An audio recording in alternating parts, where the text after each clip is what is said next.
This is going to be the second video in a two-video critique of the Resident Evil 2 remake that was released by Capcom in January of 2019. If you have not seen the first video, then I recommend that you check that out before watching this. In recap, in the first video, I discussed my personal history with the Resident Evil franchise, including a brief summary of how much I loved the remake of the first game. The next two parts of that video dealt with my two biggest complaints with the remake of RE2. First, that relegating the ink ribbons to the hard difficulty setting made that feature less viable for a first-time playthrough, which completely undercuts the purpose of limiting the player's ability to save. Second, that the knife mechanics allow the player to get stuck in a position in which it is literally impossible to deal damage to enemies, including bosses which must be defeated in order to progress the game. This can make it so that it can be impossible for a player to progress the game without going back to save scumming or restarting the entire scenario. Front-loading these complaints made that first video come off as perhaps unduly negative. But I haven't seen anyone else bringing those points up, so I just had to get them off my chest first to make sure that they were out there. This second video is going to be more about the rest of the game in general, including the things that I really like about it, because, as I mentioned in the first video, but which may not have come across clearly in the critique, I do really like this game. I don't give out B-minuses on my blog easily. I'm not IGN or GameSpot. I fall into a similar school of critique as someone like Yahtzee Crawshaw. Then I played through Resident Evil 2, both bits of it, and I can state with resounding certainty that it's alright. This is the part where all the cockthroats swoop down on the comments like flies to a dead dog and go, "Ooh, an alright from Yahtzee is high praise anywhere else, buzz buzz." My standards are very high, and a big budget game has to work especially hard to win my approval.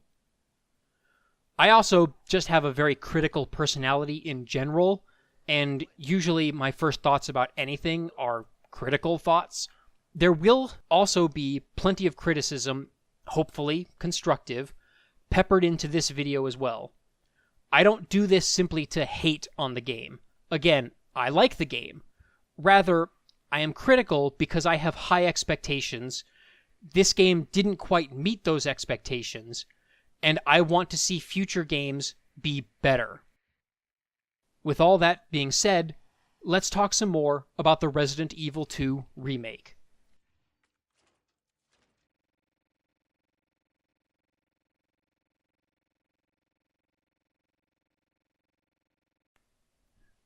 As I mentioned in the first video, I got hopelessly stuck in my first playthrough on Leon's Hardcore A scenario. I did not have enough ammunition to deal enough damage to defeat the first boss. So, instead of starting over that scenario again or save scumming, I decided to just try out the Claire A scenario on the standard difficulty. Armed with the knowledge that the game could be rendered unplayable if I wasn't more judicious with my supplies, how did standard mode turn out? Well, the rest of the game's design is pretty darn good. Despite shifting away from the static cameras of the original and of the first remake, and utilizing an over-the-shoulder camera similar to Resident Evil 4, Remake 2 maintains the horror atmosphere and more deliberate gameplay of the original. In fact, some of the more masochistic fans might even say that it's even more deliberate and therefore somehow better designed because of the fact that you can now back yourself into an unwinnable corner by using too much ammunition. Obviously, if you watch the first video, you know that I do not fall into that camp. Hard is one thing. I'm fine with hard. Impossible is another thing entirely, and impossible is unacceptable. Even though the knife is the source of the game's single most fundamental flaw, the fact that it is mapped to its own button, even though it still takes up an inventory slot, is an excellent design change that mitigates some otherwise annoying inventory juggling that was present in the earlier games. This is perhaps the single greatest innovation that Resident Evil 4 made to the survival horror genre in general and to Resident Evil in particular, and I was very disappointed that the first remake didn't work this way. Heck, I even like the idea in principle of the risk-reward element of stabbing the knife into a zombie as a defensive action and then temporarily losing access to it. If only the durability issues and the lack of some other alternative melee damage potential didn't undercut these otherwise good ideas. Maybe this game needed to take a page out of the Silent Hill playbook and give the protagonist a good old trusty steel pipe or wooden board with nails on the end. Or perhaps they could have given you something like a police baton or something like that, which you could use to do a tiny amount of melee damage, but which maybe can't be used defensively the way that the knives or grenades could. I mean, it's a police station, right? So there should be like 100 of these things just lying around. Is it dead? What the hell is it? The inventory in general has also been upgraded with multiple ease-of-use improvements. Most noticeably, you can now combine an item that you pick up off the ground with an item that is already in your inventory, or swap the new item with an old item in your inventory. This means that if your inventory is full, you can still pick up a new item if it's more valuable to you than another item in your inventory. If you're hanging on to a green herb, for example, and you find a red herb, you can immediately combine them, even if your inventory was full before you picked up the red herb. This definitely falls under the category of an "it's about damn time" improvement. I was dumbfounded that simple interface improvements like this were not implemented in the first remake, so I'm glad that Capcom finally got around to implementing it here. There aren't any decoy items like the broken shotgun or the fake keys that were present in the first remake, so this feature in Remake 2 isn't played up to its full potential. It's also too bad that you can't examine an item before putting it into your inventory. Capcom also didn't bother to remove the annoying ink ribbon juggling at item boxes. I love the ink ribbons, I want them to be in the game, and I wish I didn't have to play the game on the hard difficulty mode in order to access them, but I do really wish that the game would just let me consume an ink ribbon directly from the item box if I'm at a typewriter that's next to an item box, rather than having to pull the ink ribbon out of the box, use it at the typewriter, then put it back away. It would also alleviate issues with having to remember to drop off the ink ribbon if I actually reload from a save.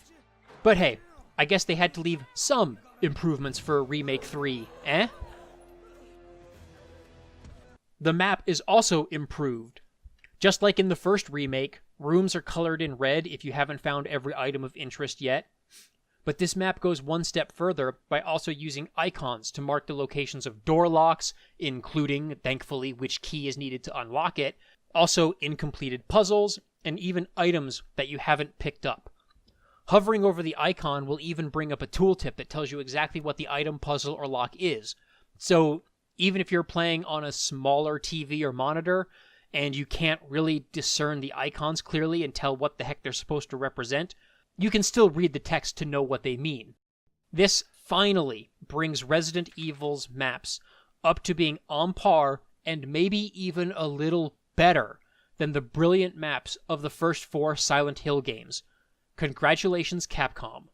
Though, I do have to admit that these improvements do create a few minor problems. For example, just walking by an item or a puzzle is often enough for it to be marked on your map. So, everything in a room can become labeled by simply entering the room and walking or running around it a bit. Once you realize this, you don't really have to search the rooms ever again. It's not like in the original games where you press X on every pixel in the room looking for puzzles, items, or clues. I don't want to have to go back to that extreme, but I do wish that the map would have at least required me to press X to interact with the thing to see what the heck it is before it labels it on the map.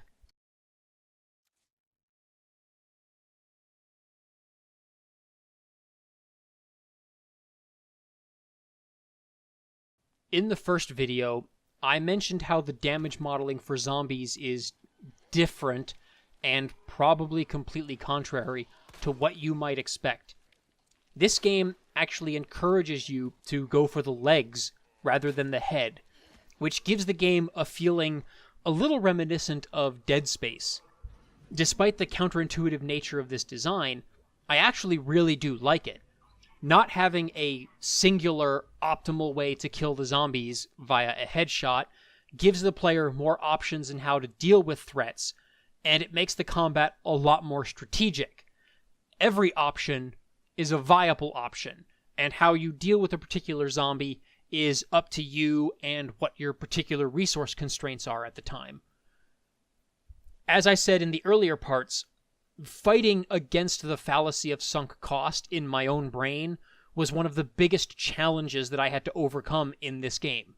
It is absolutely essential on hardcore mode because, as mentioned before, you will not have enough bullets to actually beat the first boss if you use too many of those bullets to kill zombies in the early hours, especially if you're squandering them with missed headshots. I just wish that Remake 2 had made at least some effort to communicate this rule change to the player. I honestly did not figure this out until after I had pretty much completed the standard Claire A scenario, which, if you remember, I played after having given up on a hardcore Leon A scenario when I couldn't beat the first boss. That's how counterintuitive this new system is, and I would not blame somebody for not liking the game because of it. And the fact that you can back yourself into an unwinnable corner by running out of ammunition makes it even more essential that the player should know how this system works. In fact, I'd probably be much more forgiving of the knife durability if the game had made some effort to clearly communicate to the player that you are expected to shoot out the zombie's legs and run past, rather than wasting bullets on headshots. If the boss had only required, 2 extra handgun bullets or 1 extra shotgun shell to beat beyond what's given to you in the arena, then I'd also have been much more forgiving. In that sense, the boss would simply be acting as a test that you were in fact conserving ammunition. But that's not the way that it works. I went into that fight with something like 9 extra shotgun shells. Not handgun bullets, shotgun shells. In a game that is this stingy with bullets, a buffer of 9 shotgun shells felt like a pretty modestly comfortable buffer. And, in fact, in every part of the game that isn't a boss fight, that is a solid buffer of ammunition. I think this game would have been much improved if there would have been some scene early in the game that is designed to clue the player in on the fact that headshots should not be the priority targets in the game. Maybe at the beginning of the game while you're running through the streets, you could run by a store or something like that, and inside the store you see 2 people fighting off zombies that are coming at them. And the one person goes for the headshots and doesn't kill the zombie, and the zombie gets to him and eats him, and then the other guy sees that and then shoots out the zombie leg and runs out, presumably to safety. That would at least get the idea rolling in the player's head that, yeah, maybe going for the legs is a better idea than going for the headshot and kill every time. I also wish that the bosses had followed this design, instead of having the obvious glowing weak spots that the Resident Evil franchise is famous for. If the bosses had been designed so that you can shoot out their legs and then use some environmental damage to finish them off, then I'd also have been much more forgiving of the boss design and the ammunition constraints. So, yeah, in summary, I love the design of the general enemies. I love how the resource constraints force you to be creative with how you use those resources. It's just that the game really should have been more forthcoming with its rules, and the bosses completely break this design.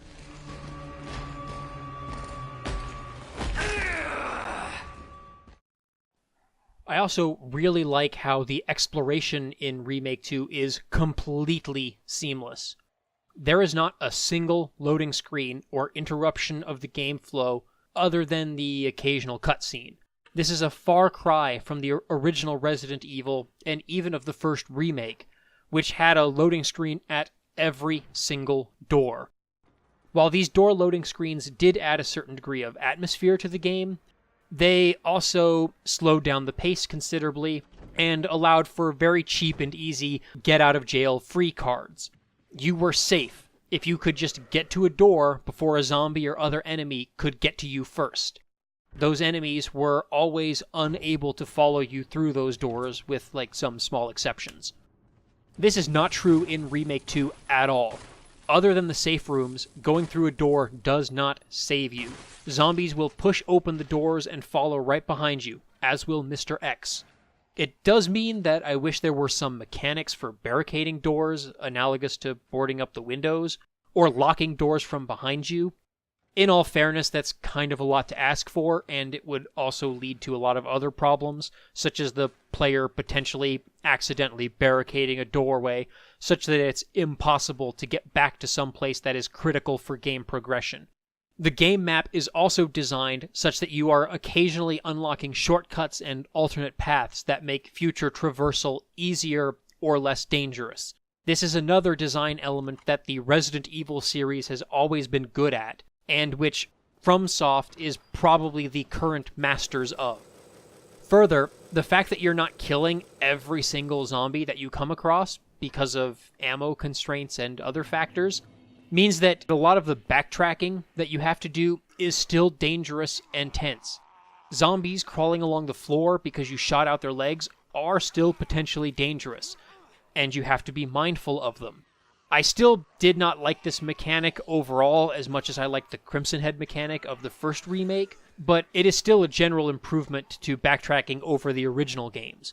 The fact that there aren't any door loading screens also makes the process of backtracking much quicker. It also feels like you just plain have a lot more to do. As I've said in the earlier parts of this critique, I never played through the entirety of the original Resident Evil 2, so I can't compare this to that directly. The safety deposit room, the dark room, and the ability to board up windows gives a lot more purpose to your early and mid-game backtracking, as you're still going through the process of slowly securing hallways and rooms that you know you'll be revisiting in later parts of the game.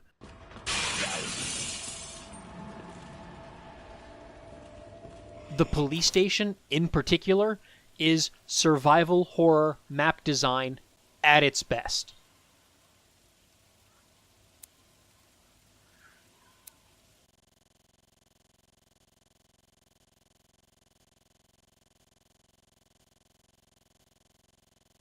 Remake 2 also has a wonderful sense of escalating threat throughout at least the first two-thirds of the game. The unstoppable tyrant Mr. X is primarily responsible for this. Mr. X got the jump on me a few times before I figured out some of his behavior patterns.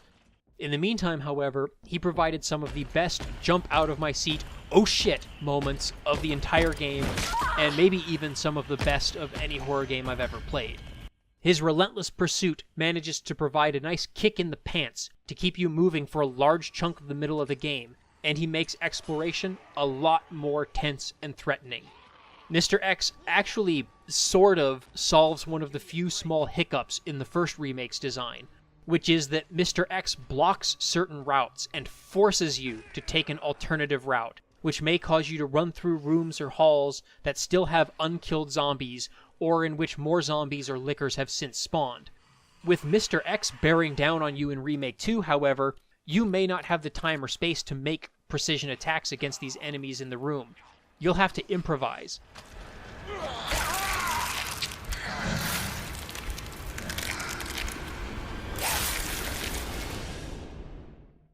This is something that, even with its Crimson Head mechanic, the first remake was never able to accomplish. There was no threat or pressure forcing you to take dangerous paths, and you could always take paths that you knew were safe. If you knew what hallways had the Crimson Heads in them, you could usually just avoid those hallways completely and take some other route. This might mean that it takes a little bit longer to get where you're going, but it was well worth it for the added safety. In your first playthrough, Mr. X will even take the formerly safe haven of the main hall and turn it into a threateningly unsafe place where he can come at you from literally any direction. It kind of reminds me of how the hauntings in Silent Hill 4, The Room, turn the safe haven of Room 302 into a nightmarish place where you gradually lose all sense of safety and security. It's not as gradual or subtle as that, but it's still a similar effect. I also like that the first encounter with a licker in Remake 2 is deferred until later in your explorations of the police station. In the original game, that first licker is in something like the first hallway of the police station.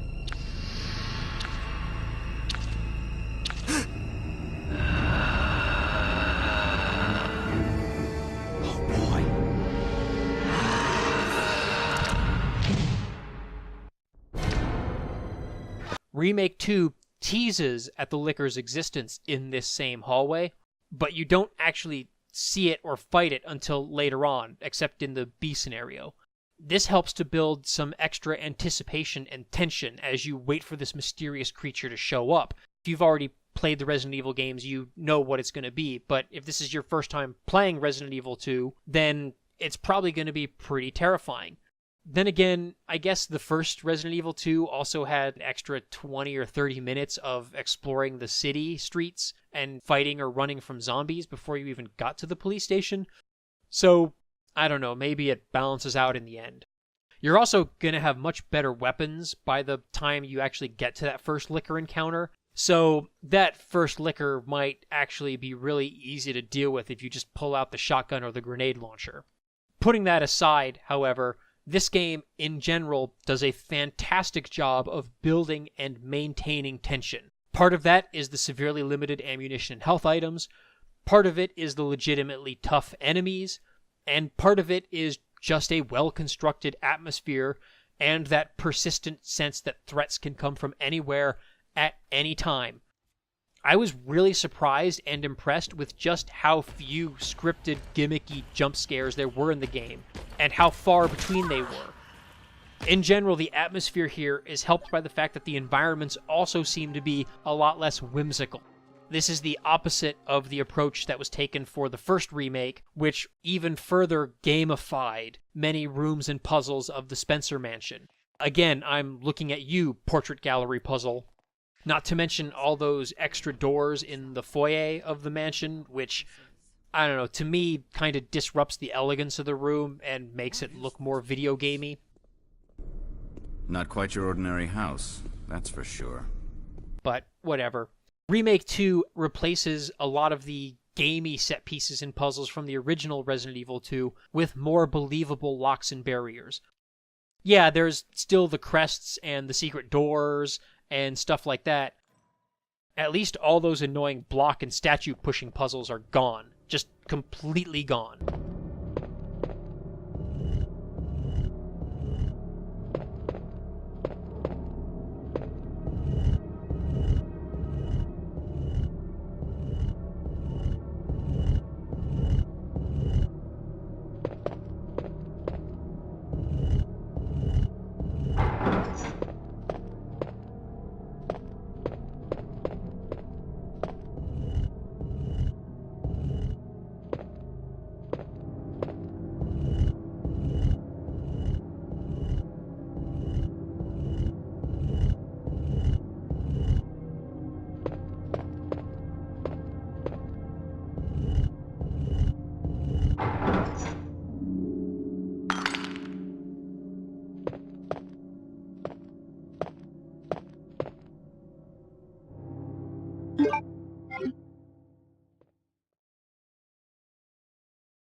Alright, and now comes the part where I have to start getting a little negative again. Because many of these genuine improvements are offset by yet more poor design choices or other omissions. These aren't going to be the fundamental problems like the issues that I had with the save system, the difficulty settings, and the knife durability that I mentioned in the first video, but there are things that I'm surprised weren't caught in playtesting and addressed. Or maybe the playtesters did bring them up, but Capcom didn't care or didn't have time to change the design accordingly. Perhaps the biggest of these small problems is that despite all of the running away that you're forced to do, there is no chase camera. You can click on the right stick to recenter the camera. This is sort of useful, I guess, but I'd much rather that holding down the right stick would reverse the camera angle so that I could see the monstrosities that are pursuing me. The inability to easily look over your shoulder is most noticeably unbearable during boss fights, which seem to always involve you running around a small, confined space with the boss breathing down your neck. It's also a pain during the large chunks of the middle of both scenarios in which you're being pursued by Mr. X. There's other times where you're being chased by a licker or a zombie where a chase cam would be helpful as well, and it's just really frustrating to not be able to easily check over your shoulder to see how close a pursuer is and whether or not I have enough lead to turn around and take a shot. Yes, you can rotate the camera around to see behind you, but doing so is slow and cumbersome, especially if you didn't bother to go in and tweak the settings for rotating the camera. In the tight hallways and claustrophobic rooms, you really don't have the time or space to be maneuvering the camera like this, especially when dealing with relatively fast-moving enemies like Lickers, the G-Man, or Mr. X. The original game's static camera angles generally gave the player a decent view of what's going on around the player character. These chase sequences were probably a lot easier in the original, assuming that you were at least halfway decent with the tank controls. The camera in general has other problems. I could probably go on about how the shift away from fixed cinematic cameras to the behind-the-back camera limits the designer's ability to direct the player's attention. I could probably go on about how games like Silent Hill were using a combination of fixed and free cameras in order to preserve that sense of direction right from the start, all the way back in 1998, around the same time that the original Resident Evil 2 released. Even after I inherited the house. And also, I could probably go on about how other game designers in completely other genres besides horror have also found creative ways to guide the player's attention and focus the camera on things that the players need to see. Exactly like I remembered it, the way I'd been dreaming about it. I could go on about all those things and probably add a whole nother hour to this video. But another YouTuber, Fungo, has already made an entire video with that very same thesis, so I'll save my breath and a little bit of your time and refer you to Fungo for that particular topic. A freely moving camera takes away the game's ability to influence our emotions through creative, well-placed cinematic camera shots. It gives less directorial power over the designers to emphasize the atmosphere. They cannot make... The Mr. X sequences are made even more frustrating by the fact that I couldn't seem to damage or slow him down at all. You can stun him. I had to reload old saves to test out shooting him in the face, but it takes a lot of bullets, and actually took 2 flame rounds to the face on standard difficulty mode for me to get him to kneel down for a few seconds. You know, the first time I tried shooting him in the face with the grenade launcher, it didn't even seem to phase him at all. He just walked right through it. So in rooms where you need to search for items or solve a puzzle, for instance the sliding bookcase puzzle in the library, the ability to more easily slow down or stun Mr. X would be a godsend, especially on the standard mode. Instead, what you have to do is kite him into areas where you have enough room to get around and behind him. To be perfectly fair, the library is actually one of the best places in the game for doing this, assuming you didn't leave it swarming with other zombies. But this process can be tedious, and it can still lead to a lot of cheap hits. What was even more annoying was the fact that the game didn't really give me any real indication of where exactly Mr. X is. You can hear him stomping around when he's nearby, but there's no indication of where that stomping sound is coming from. Is he on the other side of the wall? Is he on the floor above or below me? Is he right around the corner? I don't know. Because of this, I ended up spending an inordinate amount of time, especially on hardcore mode, hunkered down in the safe room, waiting for him to go away. Then I'd pop out the door to see if it's safe, I'd step out, and he would just pop out from around the corner. I'd have to duck back in the safe room and start the process over. Sometimes doing this would take 5, 10, 15, maybe even 20 minutes before he would actually go away such that I could get out of that dang safe room. So much for exploration and backtracking being quicker with all the seamless exploration indoors, huh? And once he finally does wander off, because apparently he thinks that I traveled to another part of the police station through those magic portals inside the item box, maybe, I only have a minute or two to get anything done before he shows up again. The tension, fear, and apprehension that he creates quickly gives way to annoyance and frustration, since I couldn't get him off my back long enough to get anything meaningful done. Mr. X is also very robotic in his movements and behavior.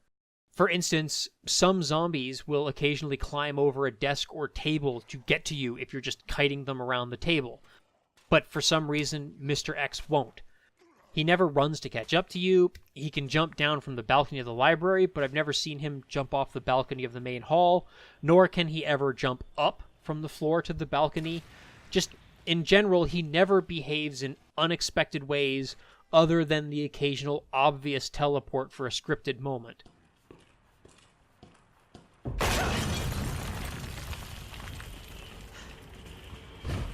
Wait a minute. This seems familiar somehow. You can't take on an old man?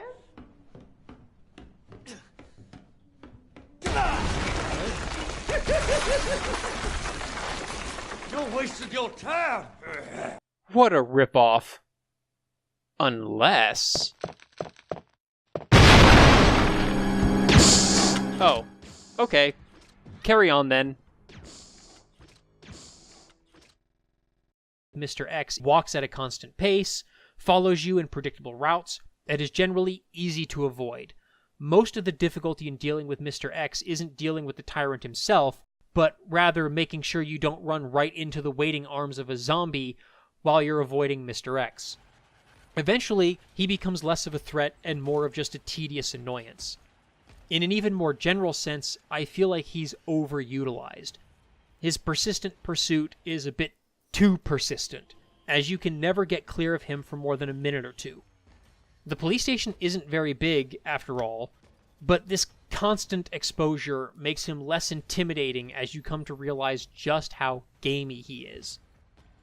Compare this to other games with a similar nemesis creature, but not to Resident Evil 3, because that would be too easy of a comparison. So let's look at more modern examples in the horror genre. One from the indie market, Amnesia: The Dark Descent, and one from the AAA market, Alien Isolation. Amnesia had the good sense to go to great lengths to obscure the monster by applying a cliché Lovecraftian insanity filter if you look directly at the creature for too long. In fact, if I remember correctly, looking directly at the creature for too long would actually cause a game over, but I don't remember for sure. This ensures that, in general play, players aren't getting a very good look at the creature, especially not for an extended period of time. And so the creature remains mysterious and unknowable throughout most, if not all, of the game, unless you're going out of your way and save scumming to try to get a good look at it. Both Amnesia and Alien Isolation also just completely disappear their monsters for large chunks of the game, entire levels or chapters, in fact, even though those monsters do have procedural pursuit algorithms, so that the hiding under desks and in cabinets doesn't drag the pace of these 8 to 12 hour games to a grinding halt. In the case of Alien in particular, this gives the player a chance to breathe, and to also give the other threats in the game, such as the androids, their equal due. Another little thing that bothers me is the lack of any typewriters which do not have accompanying item boxes in the same room. Since publishing the first video in this critique, I have completed Scenario B on standard difficulty, and in both of those playthroughs, I've only come across one single typewriter that does not have an accompanying item box, and that one typewriter was more than halfway through that standard B scenario. Perhaps there's more such typewriters in the hardcore scenarios or in the bonus campaigns?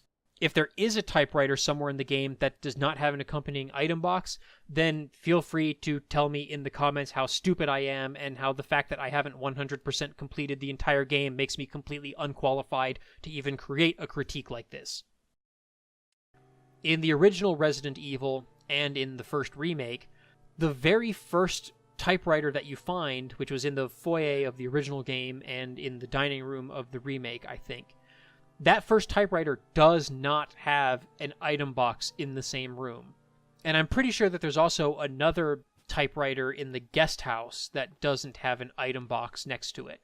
If you run by these typewriters in those games, but don't have an ink ribbon sitting in your inventory, you cannot save. This created a small bit of pressure for the player to at least consider using up a precious inventory slot to carry around an ink ribbon or two with you, on the off chance that you might come across another typewriter without an accompanying item box and you want to save.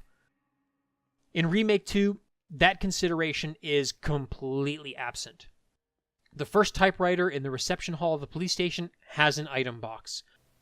So when you finally do come across that first, and as far as I've seen, only boxless typewriter more than halfway through Scenario B, it feels a bit unfair because the game has misled you up to this point to believing that an item box always accompanies a typewriter. You were never prepared for the possibility of having to take ink ribbons along with you for exploration. And also, up till now, I believe all of the typewriters you found also had ink ribbons sitting right next to them, and I'm not sure if this one typewriter is going to have an ink ribbon sitting next to it when you get to it in hardcore mode. Remake 2 always gives you the convenience of being able to stow your ink ribbons in your item box stash, and you never need to think about taking them along with you during your exploration. In fact, for most players, I would not be surprised if the idea of taking an ink ribbon with you never even crossed your minds.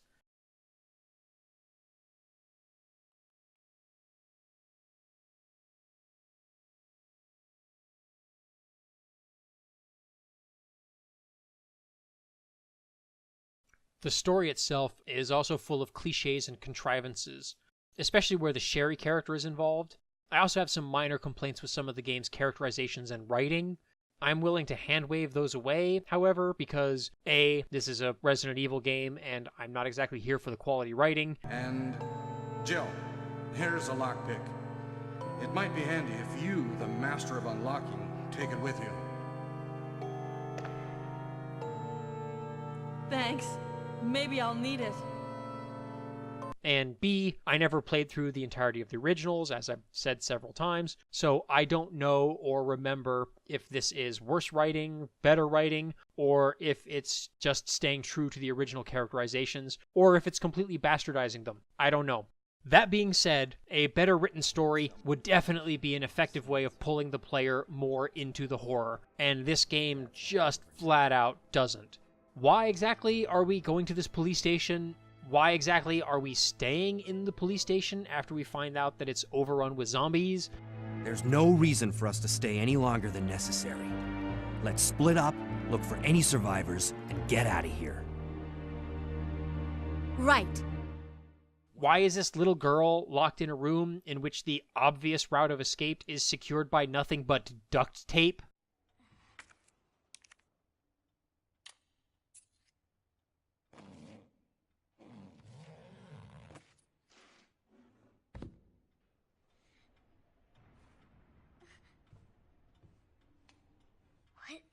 This. I'm going to place him in an easily escapable situation involving an overly elaborate and exotic death. No. I'm going to leave them alone and not actually witness them dying. I'm just going to assume it all went to plan. What? Who is Mr. X, and why is he so determined to kill Leon and Claire? Lazy writing like this doesn't exactly keep me invested in the story or the characters. More importantly, though, I was very disappointed that there wasn't more interaction between Leon and Claire. They meet up at the beginning of the game and are already talking as if they're old chums, Then they get separated and they meet up again one more time midway through the police station, which is still like the first quarter of the game. And then Claire gets awkwardly flirty. And then we don't see any trace of each other until the very end of the game. I never played through the entirety of the original games. I think I escaped the police station in Leon's A scenario and then got eaten by a giant angry sewer alligator. That was as far as I got. So I can't be sure if this lack of interaction is a case of the remake sticking too close to the original game, or if Capcom actually, for some silly reason, took out some of the interactions between these two characters. I know that this is a survival horror game, and the whole survival horror genre usually works best by creating and maintaining a sense of isolation and claustrophobia. And of course, having a companion with you completely negates those feelings, which was part of the reason that I wasn't too keen on Resident Evil 5.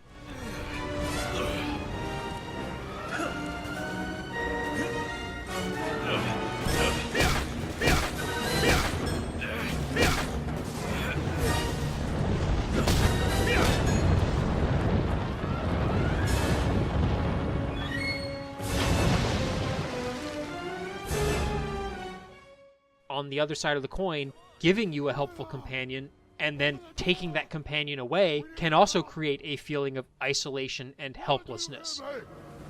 It is urgent! I'm still a god. Go away. The boy has fallen ill! Freya! He is ill. Inside. Having to part with your hard-earned supplies to give them to the other character would also be a great way of making the player feel disempowered and also providing you with opportunities for strategic decision-making. Just a moment. I found something. What is it? It's a weapon.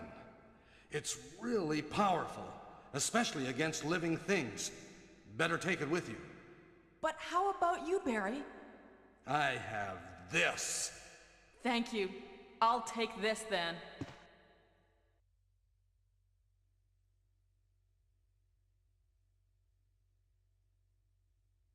Personally, I was hoping to see Leon and Claire meet up a lot more often, and also to have much more distinct scenarios. Each of the characters has a unique side quest for a large chunk of the middle of the game, but then their scenarios pretty much just converge again at the end. Other than that, both characters' scenarios follow virtually the same path. They both explore the entirety of the police station, solve the same puzzles, end up in the same sewer, and then in the same lab. In fact, up until the first boss encounter with the G-Man, the two scenarios are virtually identical. This creates a lot of discontinuity, as several occasions in the B scenario require you to resolve a puzzle that the other character should have already solved in the A scenario.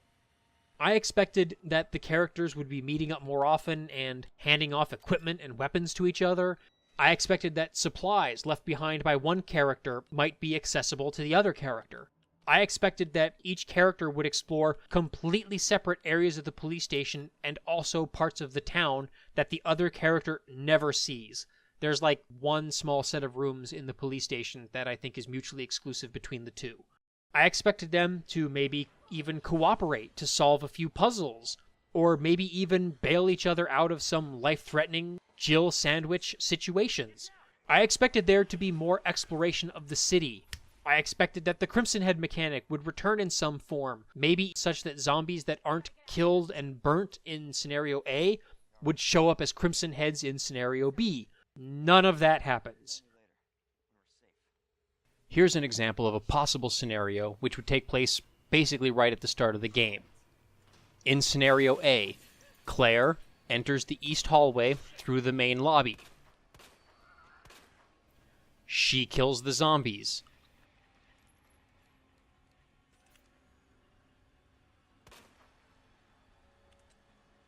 She boards up the window. But she can't access the east office because she does not have the bolt cutter, nor does she ever acquire the bolt cutter. Then, in Scenario B, Leon enters the east hallway through the courtyard. The zombies are already dead because Claire killed them. The window is already boarded because Claire boarded it.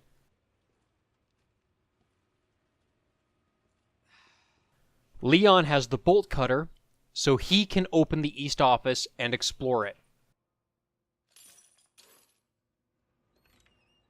If the whole game had been designed like this, your Scenario A playthrough would not only have you thinking about how you can progress the game for your character now, but also it would have you thinking about how you could make the B scenario easier for the other character that you're going to play as later.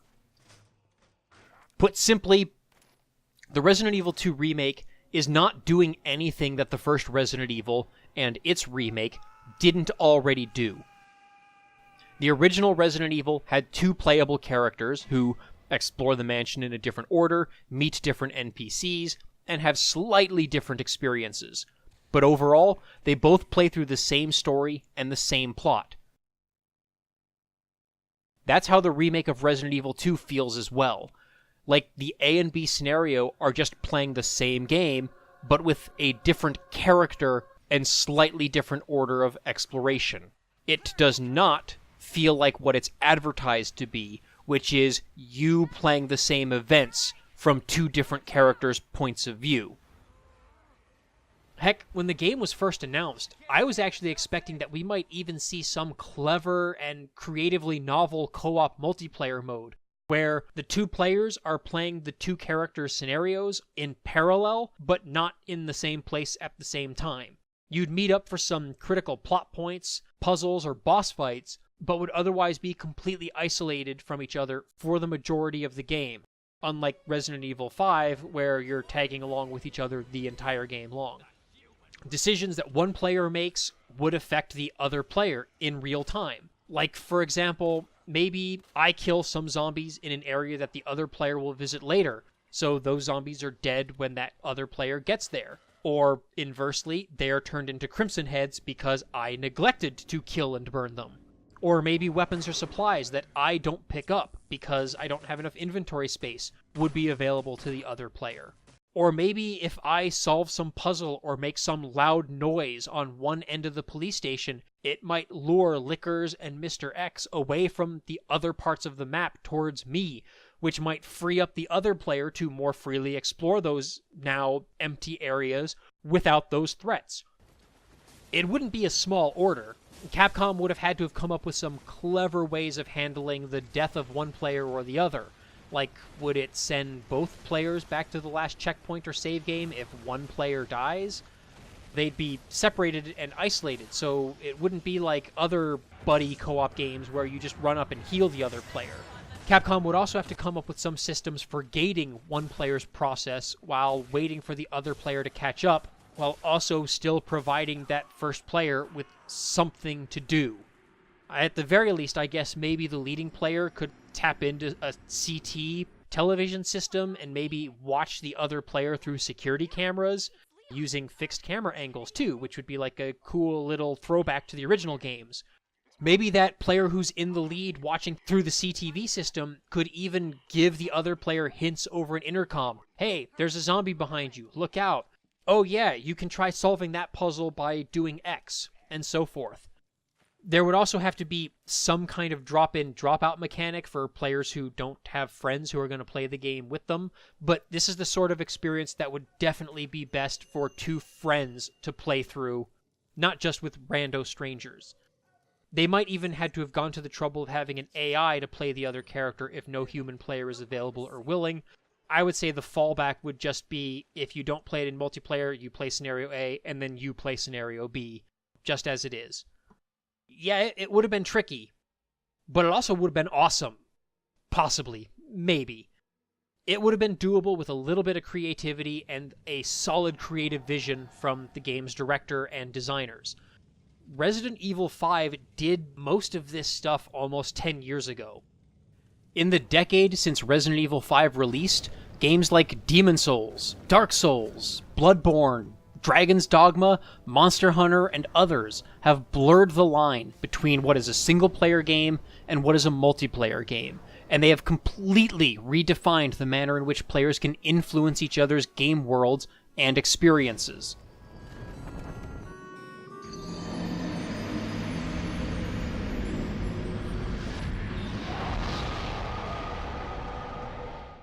Heck, even Dead Space 3, which most people didn't like and which I never actually played, had some interesting ideas for asymmetrical multiplayer, even though the experience was completely synchronous and both players were in the same places at the same time.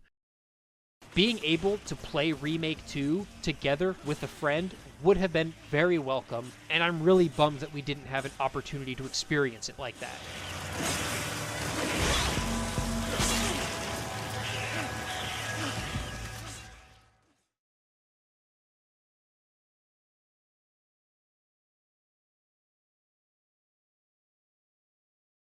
Wow, this ended up being more critical than I thought. Sorry if you feel like it was a bait and switch. I promise you it wasn't intentional. This also ended up taking a lot longer to put together than I thought it would. I was expecting to have this out about 2 weeks after the first video. Then I decided I should probably finish the B scenario. That took a couple of nights.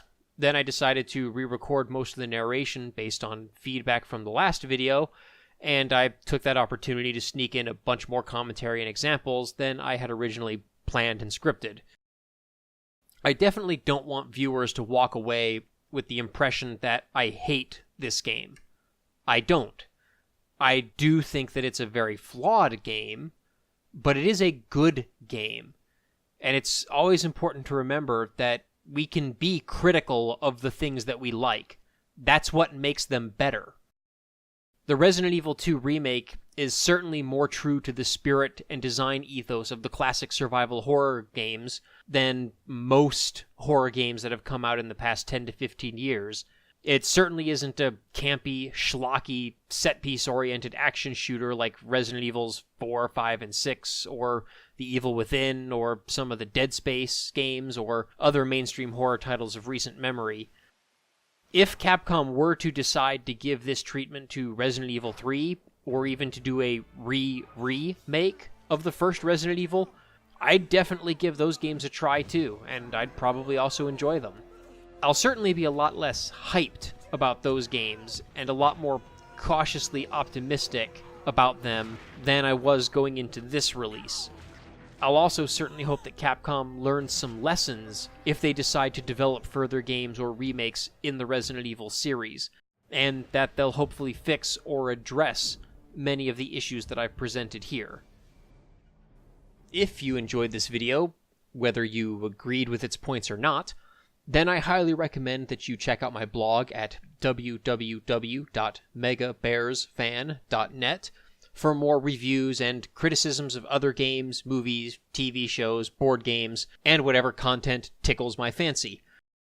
If you really enjoy the video, or the blog, or both, then I also invite you to check out my Patreon page and consider supporting me.